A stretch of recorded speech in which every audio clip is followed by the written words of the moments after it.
The first 5 years of my landscaping business, maybe 4 years, I worked Saturdays, but there was a point I was like, wait a second, if I can work Sundays too. Sundays are home as well. Yeah, so now I was 7 days a week. I did that for about 2 years straight till I burned out. There was only so long I could do that, but I got the most amount of customers on Saturdays and Sundays because everybody was home. Welcome to Masters of Home Service, the best podcast for home service pros like us. I'm your host, Adam Sylvester, and I want you to crush it in business. We're gonna get into it teaching you how to have a plan to dominate your client's neighborhood, because that's the best way to grow your business. So Keith, Daniel, welcome to the show. Thanks for being here. Keith, why don't you tell our listeners who you are and what you do? Hey, what's up? Thank you. I'm Keith with Kalfas Professional Services, or in Sterling Heights, Michigan. I've been in business for 14 years. We do landscaping, property maintenance, and window cleaning. I love my business. We've served 5,000 happy clients, and I love my business, and I love taking care of customers. And awesome. Thanks for being here. That's great. Daniel, go ahead. Daniel Dixon. I'm the CEO at SendJim, and that's a marketing automation platform that integrates with Jobber. And I also own a home service concrete coatings company, and have owned other home service businesses as well. Great. So we're talking about getting more jobs and dominating a neighborhood, and you guys are both really good at this. What do you think is the main reason that so many business owners overlook this marketing strategy? Service business owners, especially I'm a landscaper, they get incredibly busy and so tied up, and it's called context switching. When you're wearing one hat, you kind of get zoned in on that hat, and you're so concerned with where you have to be next, and your schedule's tight that maybe you haven't even scheduled in the time to do that. Just ask for the positive review, talk to the neighbors, make sure you can deal with any walk-ups or quotes, and think of the neighborhood as like, let's dominate this neighborhood. So when you open your mind and you think you become more aware of it, then you start planning that into the jobs. Especially if you have some employees working, you've trained them, that frees you up to spend time marketing to the neighbors, or doing like a Facebook marketing campaign, finding out what the local Facebook group is in the neighborhood, and locking down that neighborhood. So it's walk a mile, see a mile. When we start our home service businesses, you're just happy to get a job no matter where it is, right? And the number one way to pay for customer acquisition is probably through like Google AdWords or pay-per-click campaigns or social media. And we can't really control the neighborhoods that we're in, or we think we can't. And so we just become accustomed to taking the lead no matter where it is, right? Until we get large enough to where we could actually, say, well, I don't go to that area. It's not beneficial for me.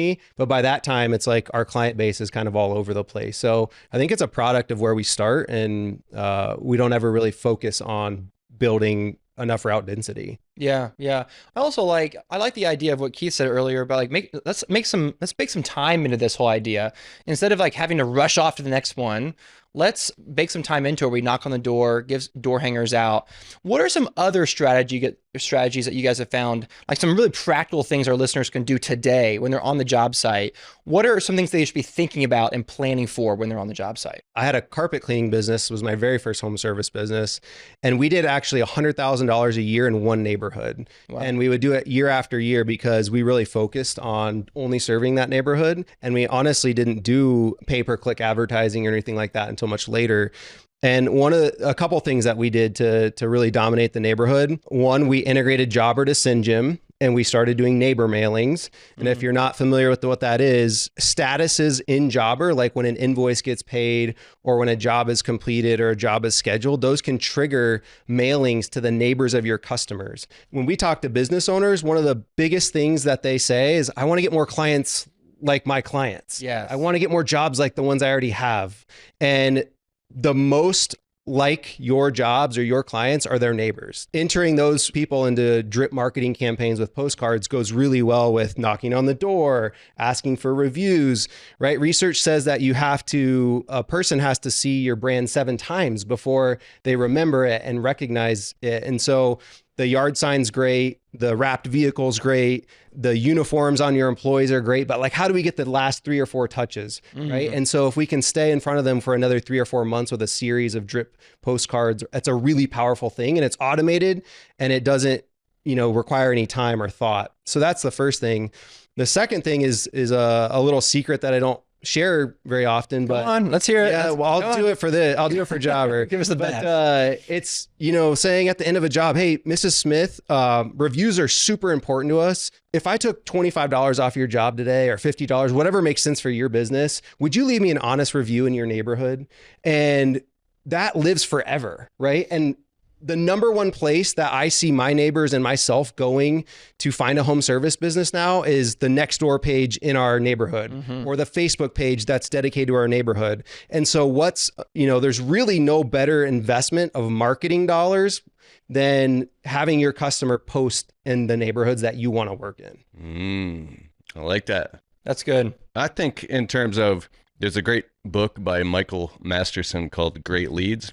It talks about cold, warm, and then like hot clients that are ready to buy yesterday. And so I also like to move that forward in psychology with customers, because if in my YouTube channel, I kind of talk to people that are more like empathic. If it's emotionally draining to you to do all of the work to constantly talk to customers, how can you start to use software automation technology and use things to do some of that heavy lifting for you? But when you do talk to people, if you're kind of more empathic, you might spend more time than just, a 5-minute quote. You might spend an hour with a customer and end up like praying with them or something.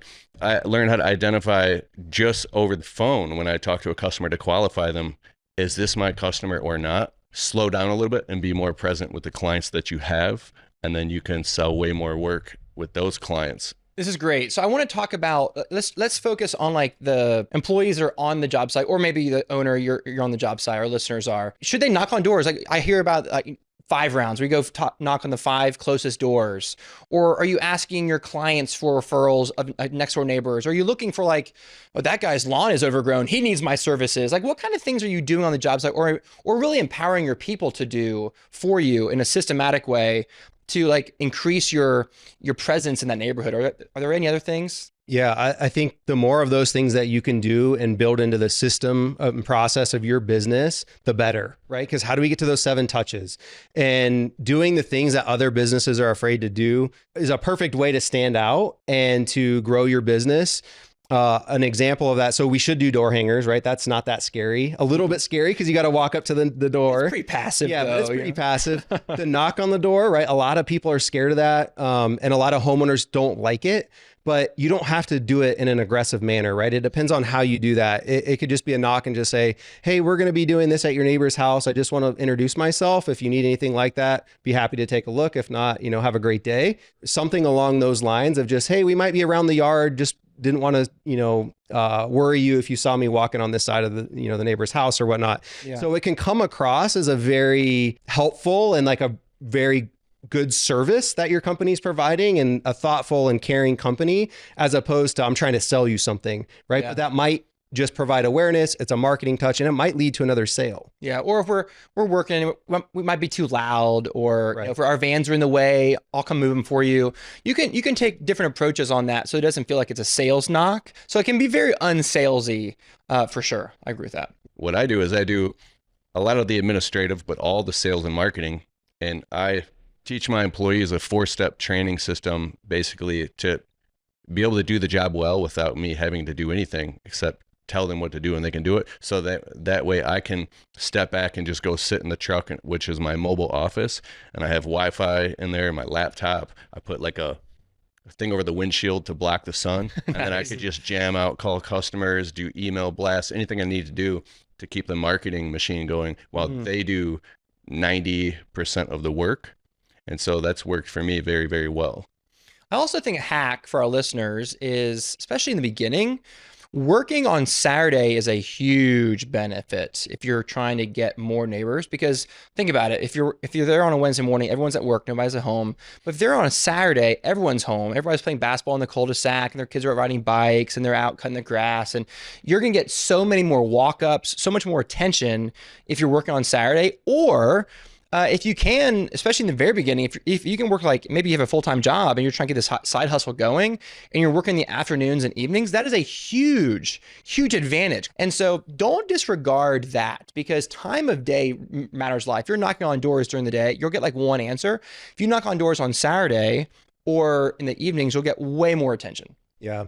And depending on where you are in your business and how badly you want to get into a specific neighborhood, another really good way to do that is to give away free work or heavily discounted work, right? If you know someone in that neighborhood, or you're even willing to door knock, or you have a customer in that neighborhood and said, hey, do you know anyone else in this neighborhood that might want 50% off their job?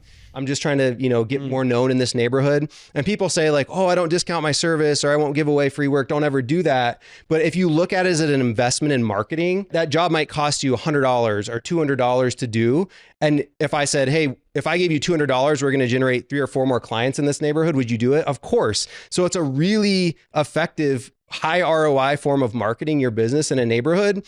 And it's just another opportunity to hang the door hangers for people to see you out there, to your point, right? And it can be very, very powerful. So if you're new in business and you're looking for jobs, do not sit at home. Do not wait for the phone to ring. Like, go out and work, because you're already paying for your technicians. The cost is already there. So go out and market yourself by actually providing work, getting the reviews. Yeah, Daniel, I think what you said to begin with was, depending on how much you want to do this, it really comes down to how much do you want it, right? How hard do you want to hustle? Keith, I know that you know the hustle game really well. Like, it matters how hard our listeners really want to do this, and if they really want it, they'll do it. Bro, I love what you said about the working on Saturdays thing.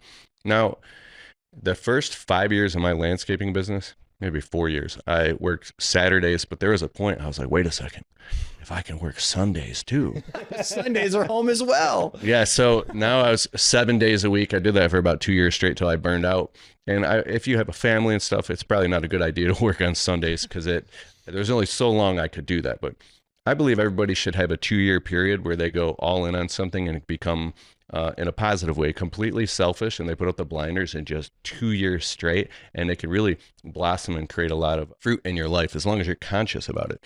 But I did notice what you said. I'm glad that you said that about the Saturday thing, because everybody's home. I noticed I got the most amount of customers on Saturdays and Sundays because everybody was home. Mm-hmm. I remember I was working on Saturday, and I literally couldn't do anything but just walk around the neighborhood.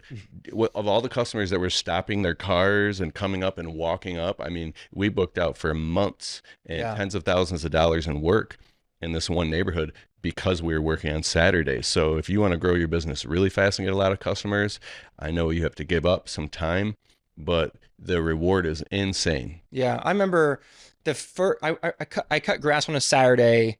The first day of mowing season, it was a Saturday for me.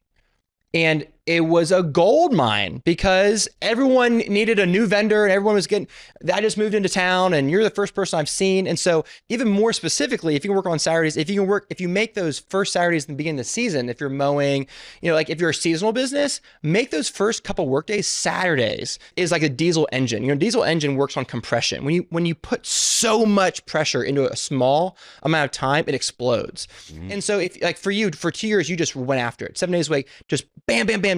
You created so much pressure, it exploded. And that's how diesel engines work. Bam, bam, bam, bam, bam. And so I think for our listeners, especially if you're trying to get started, the more activity, the more you do, the more you're out there, the more doors you talk, the more clients you talk to, just the more, you're bound to succeed. You're bound to. Work creates work. And so when you're out there like that. with truck and a trailer, you got, logos and phone numbers, hats, shirts, hoodies, you name it, business cards. I have this little trick where you get a cell phone pouch wallet. You can even go from the dollar store and you could stack about 50 business cards on your hip. I like that. Everywhere you go. I locked down a client. We did tens of thousands of dollars. I always ask, how did you hear about our services? It's because I was in a Jimmy John's and I walked out and said, my rule is I can't walk out of a place of business if they allow and not walk out without leaving a business card. So I left some business cards on the cork board, and we locked down a client from that. Work definitely creates work. And when you talk about generating activity, I like to look at it as throwing mud at the wall to see what sticks. Even if you're not getting the pricing that you want right away, or it's not, it can be frustrating because you're doing so much and you're learning a lot at a rapid pace, especially the first 1 to 3 years. Do it all. Right. And once it's like the marble carving the statue of David, your subconscious mind reshuffles the deck and you learn these deep lessons where the truth starts to reveal itself of where the value lies. What about this idea? People are like, well, I got busy, so you stop marketing. And I think that's the kiss of death. What do you say to someone who's like, well, I put marketing on pause for a minute. Oh, dominate the neighborhood. I'm too busy right now. What do you think about that? Yeah, it's crazy. That's right. You never stop marketing, right? You always market. And a lot of home service business owners do this because it feels intuitive, but it's actually what you're supposed to do is counterintuitive, which is when it's slow and they need jobs, they spend most of their marketing budget. The problem is it's slow and they need jobs because people aren't buying during that time of year, right? And so, for example, my concrete coatings company is slow in the wintertime. So the worst time to market is the winter. People are not responsive to your marketing because they don't want to empty the garage. They don't want to go outside. Right? And so you want to market when you're the busiest because that's when you're going to acquire the most leads. You want to make sure that you're able to cherry pick, right? And how do you do that? You get so many leads that you can only take the jobs you want. The best ones. Right. And so we need to acquire our customers in our busiest season, and then they sustain us through the slow times. But you really should never stop marketing, but you should actually market more in the busiest times of the year. So there's a strategy. I was actually at a live event. I was speaking recently. There was a guy who was in his first year of his business, and he was frustrated because he was doing very well, and then it dried up. He had no money, no jobs. He's like, there's this lull in the certain time of year, and I don't know what to do about it. And he felt trapped. And I was like, well, what if you're marketing hard in the really busy season and you offer customers some type of incentivized discount if they're not so urgent to get it done? Hey, can we move this to September or this time of year? And now, what if you only stacked 8, 10, 12 jobs, depending on his average ticket price, to that time of year? He goes, well, not every customer. I'm like, I didn't say it. Every customer is going to do that. Just a few. What would 8 do that time? He goes, bro, that would change everything. And then he lit up. He was like, I'm going to do this immediately. It's just like a little strategy. In the late fall in landscaping, you wrap up the season. Spring comes, we call it cutthroat season because everybody's scrambling for work. Well, I learned this from my friend Stan Genetic. He said in the fall, you keep marketing and advertising and doing quotes all the way till past everybody else has quit, and you're selling big ticket jobs and scheduling them for next spring. So when spring comes, you just roll right into the season, into high profit work while everybody else is scrambling. And it's just a simple strategy. I want to say something too about what Keith said about doing everything with marketing. A lot of business owners, when they're trying to get into a neighborhood specifically and they want to dominate the neighborhood, they make the mistake of, let me try this in the neighborhood. And then I'm going to stop doing that. And then I'm going to try this thing in the neighborhood. And I'm going to do all these one-off things 1 or 2 times and try to figure out what works.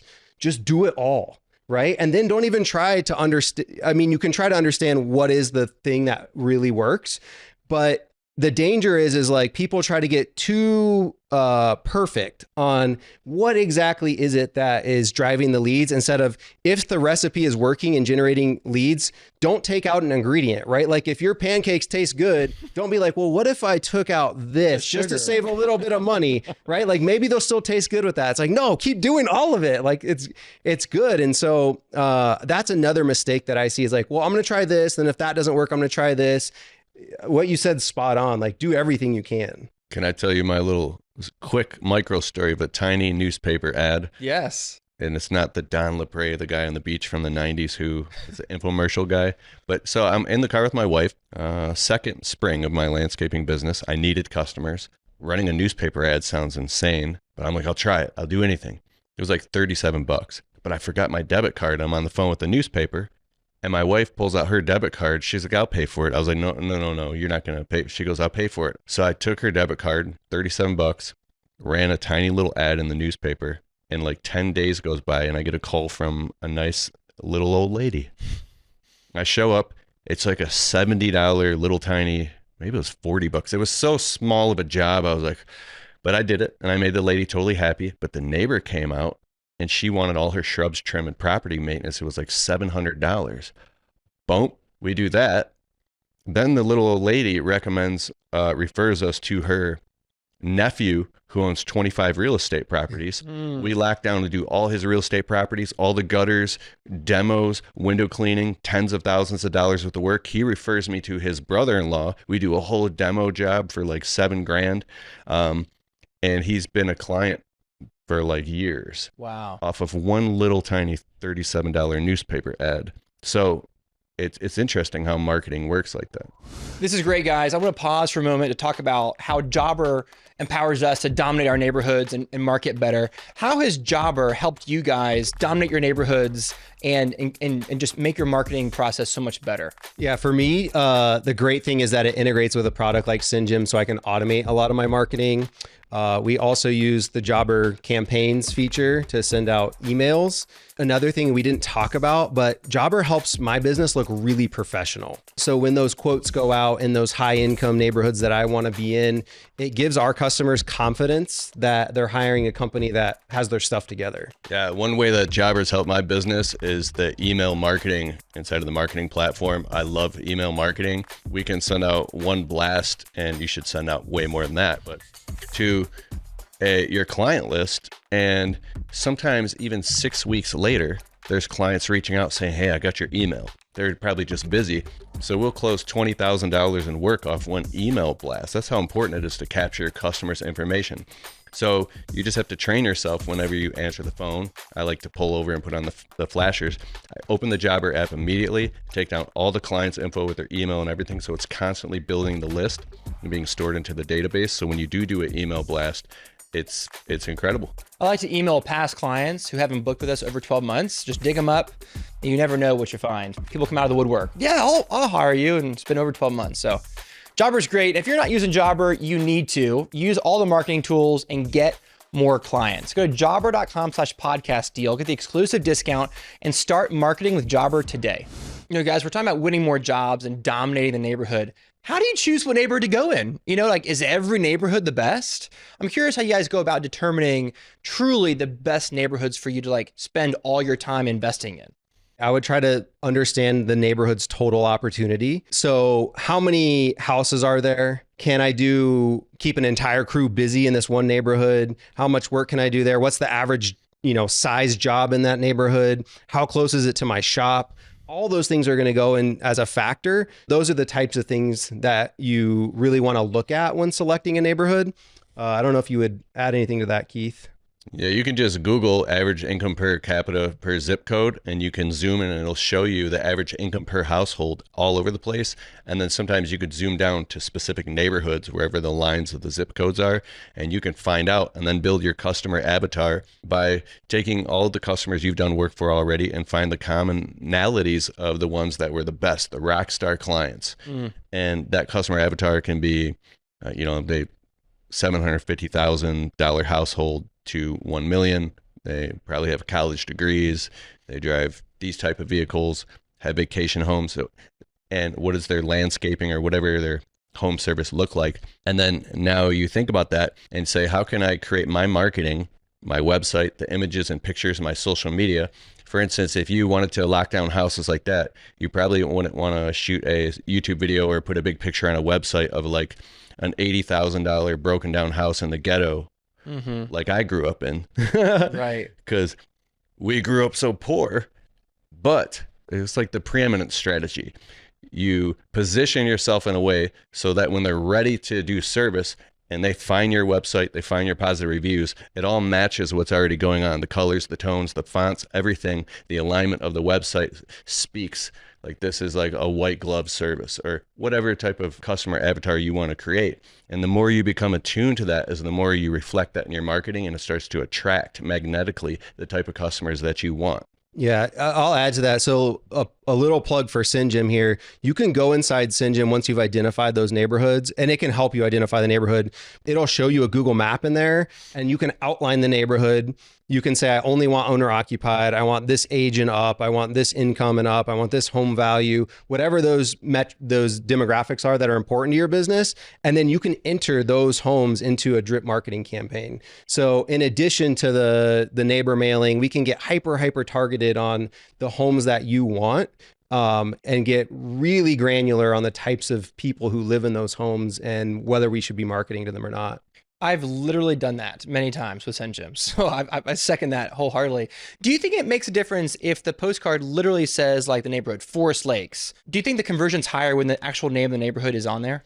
Absolutely. And to what Keith was saying is it really needs to match, like the cohesiveness needs to match your website. The door hangers should look like your website. It should look like the same branding that's on your vehicle. Yeah. All those things should feel cohesive. Otherwise, they're going to look at this postcard and be like, oh, that's a different company. I never heard of them, but they may have seen your van, right? Or they may have been on your website, but they don't even realize it's the same company. Another really cool thing about SendJim is they have variable data, is what you call it. But inside, when you trigger those neighbor mailings through Jobber, it can actually, you can have a variable data that says, put the customer's street name on here. So when that goes out, it's going to, let's say you live on Main Street and I just did your house. SendJim's going to choose your neighbors and it's going to say, we just did a job for your neighbor on Main Street. That's strong. Right. And then people, when they even read the tagline, they're going to only look at your card for a second before they recycle it or throw it away. But they see their street name on there or a picture of a house that looks like theirs.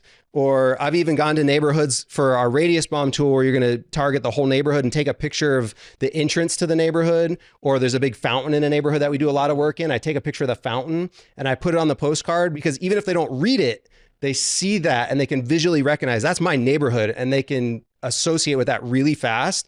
And then they'll start reading like, what is this person? Why is my neighborhood on this postcard? Yeah. A lot of takeaways here for our listeners. I think the best three that we have today is number one, you want to bake time into your day to create space for conversations with neighbors. You'll have people walking up to you, wanting a quote. You go to their house or you go knock on doors. Now, if it's a big job, maybe you send your salesperson there while they're doing the work and you go talk to the neighbors, or you just stand there for an hour and you handle walk-ups. But there's different ways to make sure you have time to do that kind of stuff. Number two is use SendJim. I'm a huge fan of automating postcards with SendJim.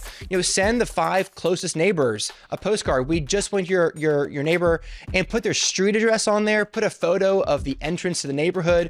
There's different ways to customize those to make them really, really pop. And number three is, especially in the beginning, when you're just really hustling and really scratching and clawing, work Saturdays, work in the evenings, work when people are home. You'll get way more business that way. Guys, that was great. Thanks for being here. I really appreciate it. Keith, how do people find out more about you? Oh, you can check out my podcast, the Untrapped Podcast, Apple, Spotify, any of your favorite podcast platforms, and also on YouTube. Just type in Keith Kalfas. I have a couple thousand videos on how to start and grow a landscaping business from 0 to 100K. If you want to find out how to connect your Jobber account to SendJim, go to sendjim.com, SendJim.com, and start a chat, and we'd be happy to help. Cool. I really appreciate you guys being here. Thanks a lot. Thanks for having us. And thank you for listening. I hope that you heard something today that will help you dominate your neighborhoods. I'm your host, Adam Sylvester. You can find me at adamsylvester.com. Your team and your clients and your family deserve your very best, so go give it to them.